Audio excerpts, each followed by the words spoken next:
Hai Tomodachi, aku orang Indonesia yang nyangkut di Jepang.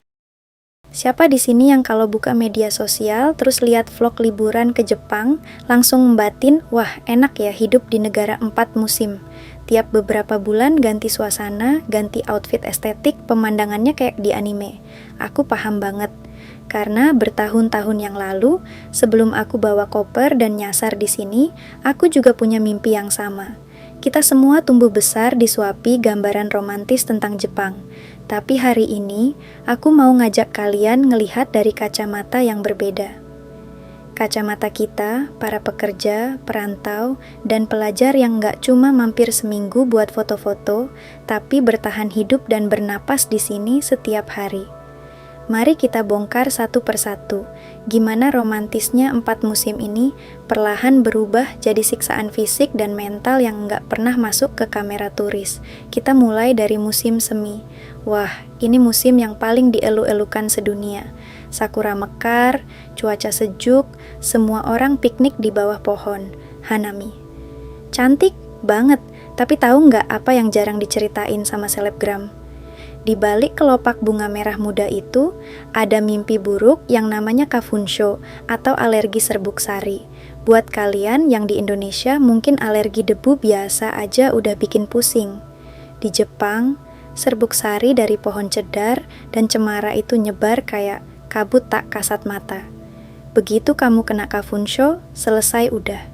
Mata gatal sampai rasanya pengen dikucek pakai sikat, hidung meler nonstop, bersin puluhan kali sampai kepala cenat-cenut. Dan tebak, pekerja asing nggak seenak itu libur cuma gara-gara bersin.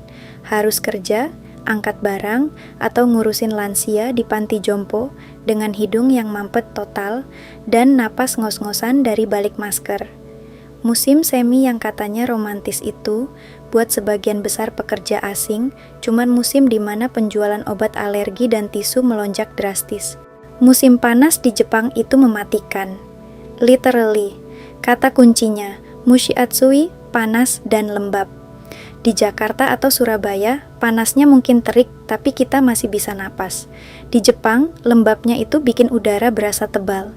Baru jalan kaki 5 menit dari apartemen ke stasiun, baju seragam udah lepek nempel di punggung. Buat teman-teman yang kerjanya outdoor kayak di konstruksi, pertanian, atau bahkan di dalam pabrik yang sirkulasi udaranya buruk, musim panas adalah pertaruhan nyawa. Tiap hari selalu ada berita orang masuk rumah sakit karena netsusho atau heat stroke. Kita harus minum berliter-liter air dan nelan pil atau permen garam biar nggak pingsan. Nggak ada yang estetik dari keringat yang masuk ke mata waktu kita lagi ngejar target kerjaan. Setelah siksaan panas selesai, kita masuk ke musim gugur. Jujur aja, musim gugur ini emang yang paling mendingan. Suhu mulai turun, daun-daun berubah warna jadi merah dan kuning. Indah banget. Tapi masalahnya, musim ini tuh pendek banget, dan paket bundlingnya nggak main-main. Musim typhoon, angin topan. Turis mungkin bisa reschedule penerbangan mereka, tapi pekerja asing, kadang saat peringatan badai level tinggi, udah bunyi di HP, kereta semua berhenti total. Kita terjebak di apartemen. Sendirian, dengerin suara angin yang nabrak, kaca jendela sekencang itu, bikin mental lumayan drop. Atap bangunan bunyi, barang-barang di luar beterbangan. Terus, kalau badainya belum terlalu parah tapi hujan anginnya ngeri, beberapa perusahaan tetap wajibin karyawannya masuk. Bayangin kalian harus ngayuh sepeda atau jalan kaki nembus badai, payung patah terbalik, sepatu kebanjiran air, cuman buat absen tepat waktu di tempat kerja. Dan akhirnya, sampailah kita di bos terakhir, musim dingin. Salju pertama turun, semua orang Indonesia pasti excited buat bikin story Instagram. Tapi percayalah, keajaiban salju itu cuma bertahan beberapa hari atau minggu atau bulan tergantung wilayah. Hari berikutnya, salju itu jadi es hitam yang licin di jalan, bikin kita gampang kepleset waktu lari ngejar bus. Tapi, siksaan paling nyata dari musim dingin itu justru ada di dalam rumah.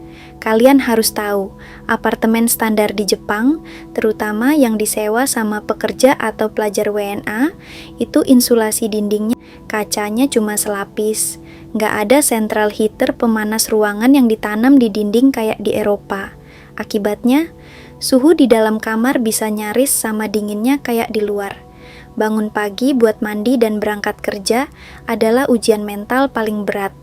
Udara di kamar mandi rasanya kayak di dalam freezer, jemuran lama kering. Kita harus tidur pakai jaket berlapis-lapis.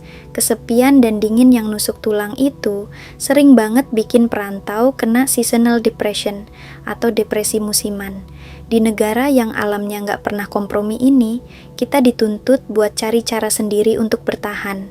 Kita dituntut buat pintar-pintar jaga kewarasan dan kesehatan badan. Salah satu healing paling ampuh buat buang semua capek dari cuaca yang nggak bersahabat ini, ya cuma satu, cari ketenangan sejenak, rileksin otot, lalu dinginkan kepala dari segala tekanan. Miriset kembali pikiran untuk menghadapi hari esok.